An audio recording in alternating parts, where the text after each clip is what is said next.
latest stories as well as weather updates and all things Southern Miss sports. And we do have a special guest today. Joining me will be Clay Bowman, so be sure to stick around and hear what he has to say. The segment today is very jam-packed, so let's jump right in. But first, a message from our sponsor.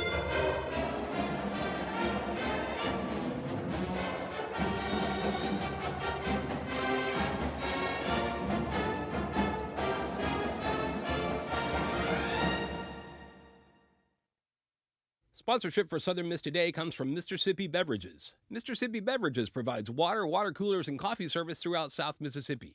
Take half of your weight in pounds. That's how many ounces of water you need a day. Mississippi Beverages can help you reach that goal by delivering fresh water to your door. To get more information or to set up a cooler and water delivery, you can call Mississippi Beverages at 601-271-2420, or you can find them online.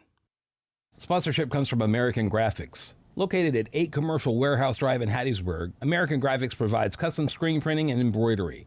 They can be reached by phone at 601-602-2277, and the website is goamericangraphics.com. American Graphics, printing at its finest.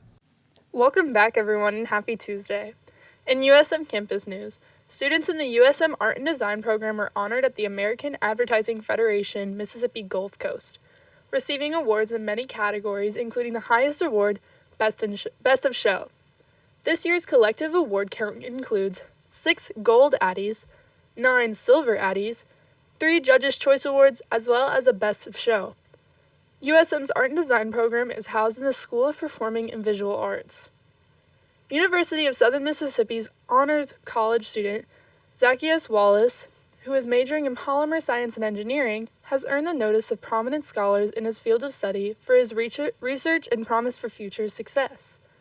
He is an honorable mention recipient in the 4th annual cycle of the Rising Black Scientist Award, a national essay competition sponsored by Cell Press, Cell Signaling Technology, and the Elsevier Foundation that provides both recognition and funding awards in support of the professional development of talented and motivated Black scientists. University of Southern Mississippi's student Canella Slade allowed for her passion for cybersecurity to lead her to new paths. She was selected for a prestigious research opportunity through the National Science Foundation at New Mexico Institute of Mining and Technology. The REU and Emerging Issues in Cybersecurity is funded by the National Science Foundation Directorate for Computer Information Science and Engineering. Slade, who is on track to earn her undergraduate degree in December, was chosen to attend the program from a large pool of candidates nationwide. The program will be held May 26th through August 3rd. Meanwhile, in Hattiesburg news, the Forest County Sheriff's Office is hosting a blood drive Tuesday. So today, the Vitalant Bloodmobile will be on site at 55 Arena Drive, Hattiesburg. Donations will be accepted from 9 a.m. to 3:30 p.m. Walk-ons and Raising Cane gift cards will be given away during the event. All donors will receive a Hero t-shirt. Artists and craftsmen showed off their work Saturday at the Mississippi Made Festival in Laurel. More than 50 vendors from across Mississippi set up shop in front of Laurel, Mercantile, and Scotsman Yard. People were able to buy everything from jewelry to handmade quilts and blankets. Several food trucks also participated in the festival. In Mississippi news, tiny honeybees carry the weight of the world's enormous agricultural system on their wings, but a disease is sweeping through the colonies, threatening the lives of insects and one of Mississippi's most important crops, blueberries. For many years, beekeepers across North America have reported finding European foul brood disease, or EFB, in colonies that pollinate blueberries. Now, science from several universities across the West Coast are joining a 2-year field study through the United States Department of Agriculture to investigate the cause of EFB and propose solutions to limit its effects. On the topic of bees, an 18-wheeler carrying bees overturned in Natchez Sunday night. This was my first bee catastrophe, Adams County EMA Director Bradford said jokingly. He says the incident happened at 11:30 p.m. on Highway 61 in front of Merit Health. The scene was not cleared until 7 a.m. on Monday. Several representatives from Adee Honey Farms in Woodville rushed to the site and smoked the area to help keep the bees relaxed until the hives could be loaded and transported back to Woodville. And in other news, on Thursday, March 21st at 8:30 p.m., the Formula One Australian Grand Prix circuit will be hosted at the Melbourne Grand Prix Circuit. Currently, Red Bull's Max Verstappen and Sergio Perez hold first and second place. Verstappen with 2 wins and 51 points, Sergio in second with 36 points. Today here at the USM Hattiesburg campus, the Fresh Dining Company will have tater tots during their lunch menu hours. Today is the first official day of spring, and tomorrow is the first day of the Major League Baseball season. That's it for the news segment on Southern Miss today. Next we will have the latest in Golden Eagle sports and the weather. We will be back after a word from our sponsors. Sponsorship for Southern Miss Today comes from Mississippi Beverages. Mississippi Beverages provides water, water coolers, and coffee service throughout South Mississippi. Take half of your weight in pounds. That's how many ounces of water you need a day. Mississippi Beverages can help you reach that goal by delivering fresh water to your door. To get more information or to set up a cooler and water delivery, you can call Mississippi Beverages at 601-271-2420, or you can find them online. When you or your business sponsors programming on WUSM, you are getting more than recognition for your product. You are also gaining the appreciation of our audience who understands that your sponsorship provides their favorite programming. And research shows that the audience is more likely to patronize your business, too. In addition, the cost of sponsoring programming on WUSM is tax deductible. To learn more, call 601-266-4287. Welcome back, everyone. Diving into the Eagle Sports segment. After splitting its doubleheader against ULM on Saturday, the Golden Eagles softball fell 3-0 to the Warhawks in Sunday night's rubber match at the Southern Miss softball complex. Tonight, the Southern Miss baseball team will take the road for the first of a 4-game road swing this week, when they'll travel to Pearl to face the nationally ranked Ole Miss in a 6 p.m. contest at Trustmark Park. In USM women's basketball, officials of the Women's National Invitational Tournament announced the participants for the 2024 postseason WNIT. Southern Miss earned an at-large bid to the tournament and learned their place on the overall bracket yesterday. For the first round of games will span from March 20th through the 22nd and will take place at various campus sites. For more information on USM sports, visit southernmiss.com. As for the weather today, warm weather is gone for the time being, and there's a high of 62 with a low of 37. It is sunny today with a high UV, but unfortunately it is too cold to tan. Up next, we have the Mississippi Moments brought to you by the Center for Oral History and Cultural Heritage. Check it out. This is Mississippi Moments on MPB, produced by the Center for Oral History and Cultural Heritage at the University of Southern Mississippi and supported by the Mississippi Humanities Council. I'm Bill Ellison. Alcorn University was founded in 1871 to educate the descendants of former slaves. Ethel Patton DeAnjou recounts her grandparents' decision to come to Alcorn. My family originally came from Carlisle, Mississippi. My great-grandfather, Madison Shannon, had a plantation there.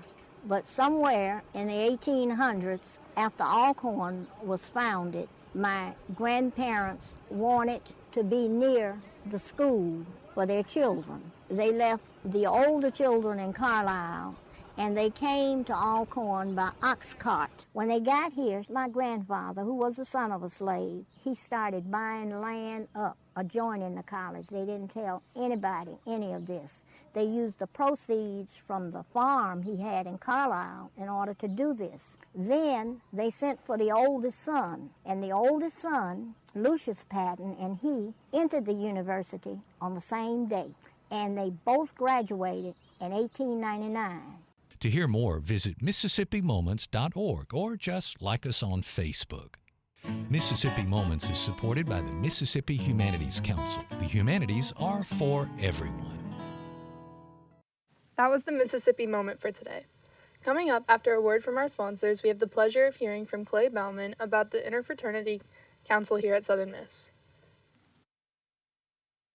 Sponsorship for Southern Miss Today comes from Mississippi Beverages. Mississippi Beverages provides water, water coolers, and coffee service throughout South Mississippi. Take half of your weight in pounds. That's how many ounces of water you need a day. Mississippi Beverages can help you reach that goal by delivering fresh water to your door. To get more information or to set up a cooler and water delivery, you can call Mississippi Beverages at 601-271-2420, or you can find them online. Regresando a la escuela, sí tenía miedo, porque yo tenía pensamientos que no sabía si iba a poder hacerlo. A los 47 años, Marco obtuvo su high school diploma. Nunca es muy tarde para obtenerlo. Nadie obtiene un diploma solo. Si estás pensando en obtener tu high school diploma, puedes recibir ayuda. Encuentra clases gratis para adultos cerca de ti en completatudiploma.org. Repito, completatudiploma.org. Presentado por la Dollar General Literacy Foundation y el Ad Council. Now let's please give a warm Golden Eagle welcome to Clay Bowman. Hey Clay, so nice of you to join us here today. Hi, thanks for having me. So, what is IFC? IFC is the Interfraternity Council, and it is the governing body and the collective makeup of all the fraternities on the campus. So, it is fraternity. Are you in a fraternity? Yes, of course I am. So, which one of them? I am in Sigma Nu. So, what position do you serve on IFC? I am the Attorney General of the IFC Council. Are there any other positions that they have on IFC? Yeah, we have the President, the VP of Recruitment, VP of Community Engagement, VP of Philanthropy, VP of Scholarship that handles all our grades, and the VP of Member Development. So, your job is Attorney General. So, what all does your job entail? My job entails basically all the judicial affairs that go on within the council. So I handle all the bylaws, the passing of the bylaws, and making sure everybody is staying safe and following all those bylaws. Can you give us some examples of what you do? Yeah, for instance, I'm head of the JIFC board, which is made up of all the representatives of each chapter, and they basically deal with the enacting of the bylaws. So like if a fraternity got into an argument or a fight with another fraternity, it would go to them, they would deal with it, and I would be residing over it, or I would deal with it and I would see if there is needed to be punishment or if anything else needed to happen. So you're like the police force of IFC. Yeah, basically. Y'all don't let them get mad at you. So IFC is the interfraternity, so CPC is for the sororities. Do you guys collab at all? Yeah, so since we're all in the same office, we are all spending a lot of time together, and we usually kind of pitch ideas off each other. For instance, probably IFC is probably going to help with sorority recruitment coming up this fall. We have our Rho Alphas that will be going to help when they come in. They'll be helping them out there. And then just general overall intermingling with all the fraternities with philanthropy events together, service events, and just general parties or just hanging out together. So you mentioned Rho Alpha. What exactly is Rho Alpha? The Rho Alpha is basically the IFC's recruitment body. They're made up of basically any member of the IFC community. They can apply, they can join, and they serve as the recruiting force for just IFC as a whole. They are going out to potential new members, and they're asking them if they want to join IFC and see if they can find a place for themselves in our community. So do they disaffiliate just like CPC's Gamma Chi's, or do you guys get to still be in your fraternity? This year they are disaffiliating somewhat, not as intense as Gamma Chi's, but they are being told that they will likely not be able to go to their summer recruitment events, their fraternity summer recruitment events, just so that there's an unbiased party there, and then they won't have to delete Instagram posts or anything like that, but they're encouraged to not pitch their own fraternity unless directly asked by a potential new member. So not as intense as Gamma Chi, but still disaffiliating somewhat. It's still like making an unbiased judgment of each fraternity. Yeah. So how does somebody get involved with IFC? I know you mentioned like the Rho Alpha process, but so how does somebody get involved with IFC if they want to join a fraternity? So we have multiple recruiting events going on. We'll have multiple recruiting events going on during the summer. Each individual chapter will host it, and especially the Saturday, Going Gold Day, all the chapters, including just the IFC general body, will be having tabling events, so potential new members can come up, ask if they're interested. They'll sign a form that will put them into a system that will go out to all the chapters, and the chapters can text them, call them, email them, anything, and ask them if they want to come to a recruitment event, come over to their fraternity house and hang out, or just generally just stuff like that. So it's very easy to get involved. You just kind of have to seek it out. But yeah. So, how does somebody get involved with the IFC exec board, like what you're on? That's a little bit different. It's actually a lot simpler. We'll take most anybody on Rho Alpha. Rho Alpha is a great stepping stone. That's how I got involved. And being an IFC delegate for the chapter, that's another great way to get involved.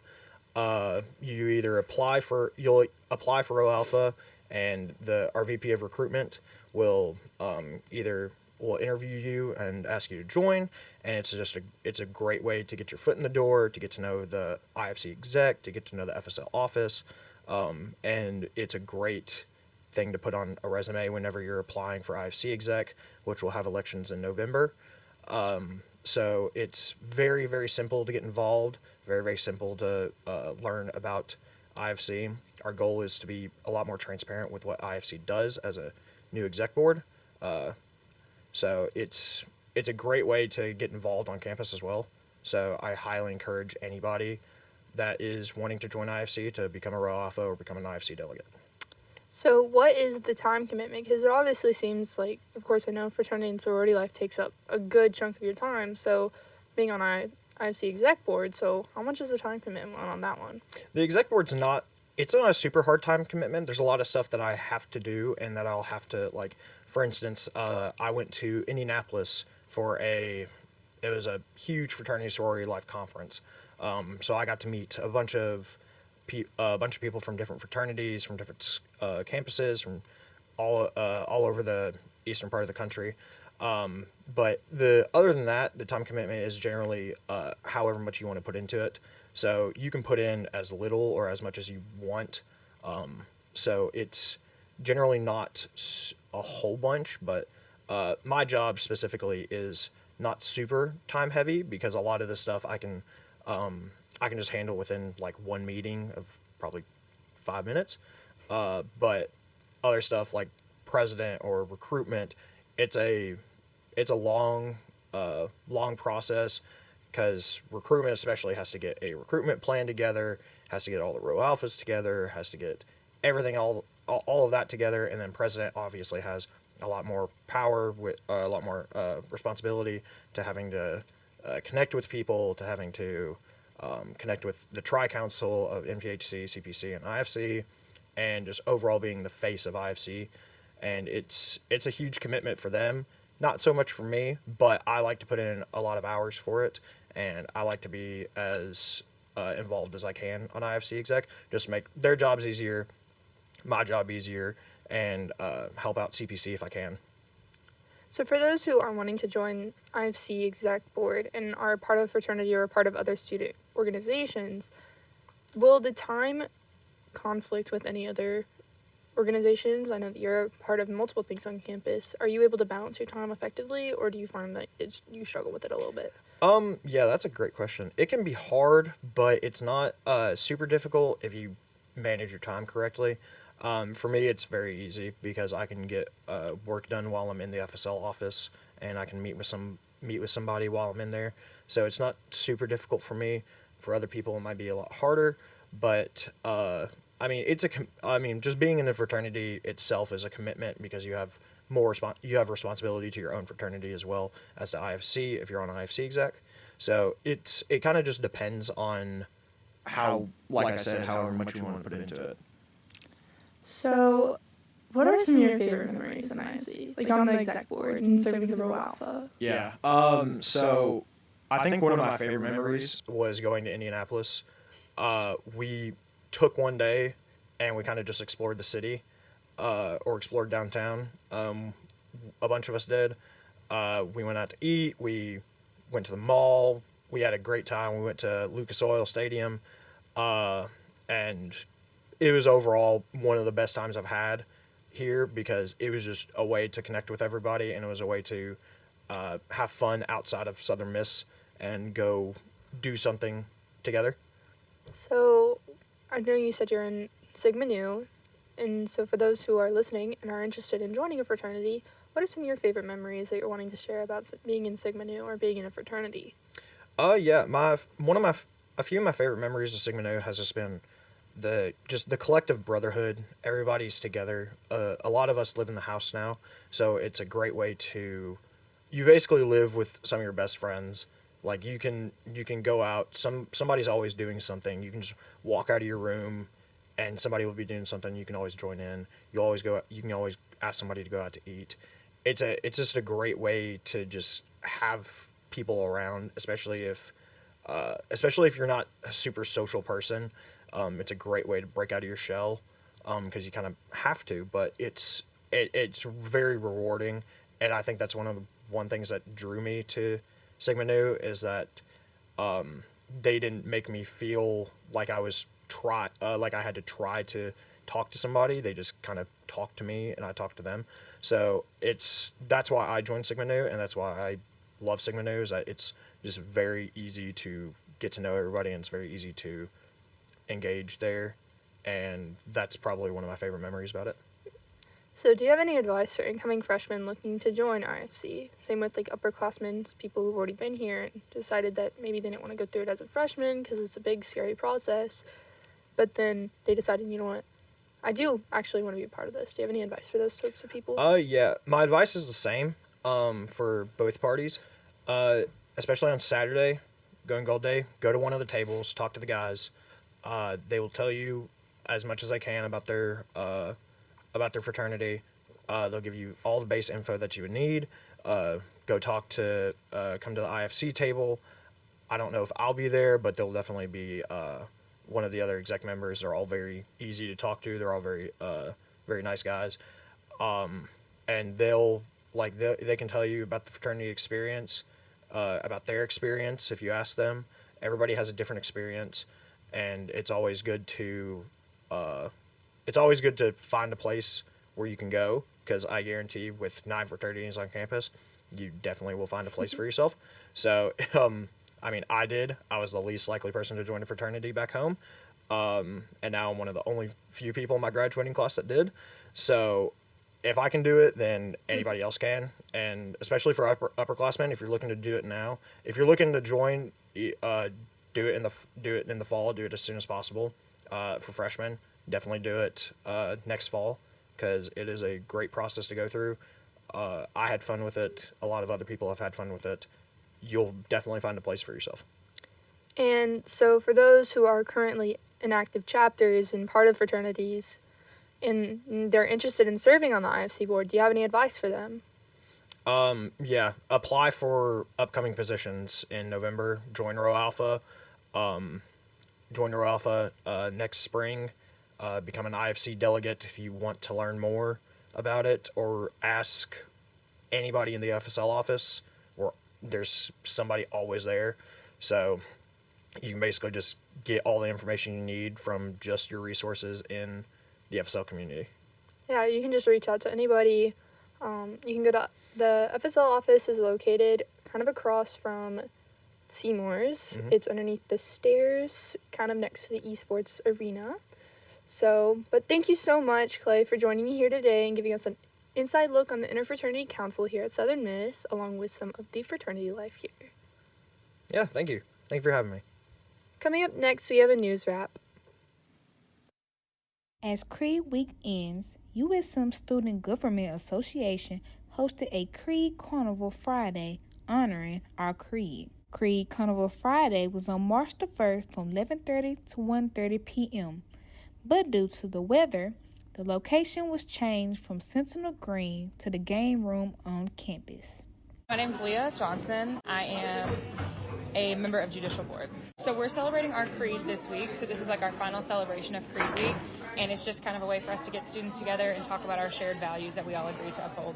Students can paint, play games in the game room, and get their faces drawn in a character picture. SGA has snacks to enjoy like popcorn and cotton candy. We had a bunch of stuff this week, and then next week we have SGA exec elections. That's our next big thing. To be on the lookout for that and more events from SGA on their Instagram at Southern Miss SGA. Thank you so much for tuning into Southern Miss Today here on Southern Miss Radio. A big thank you to the wonderful crew who keeps this program running. Our audio engineer, Darius McCrimmon, Alina Pitletsky, our live stream producer, Annalie Johnston, our producer, Oware Ade, the executive producer, the program director, Shania Williams, our GM, Dr. Wilbur Martin, and me, your host, Emily Blue.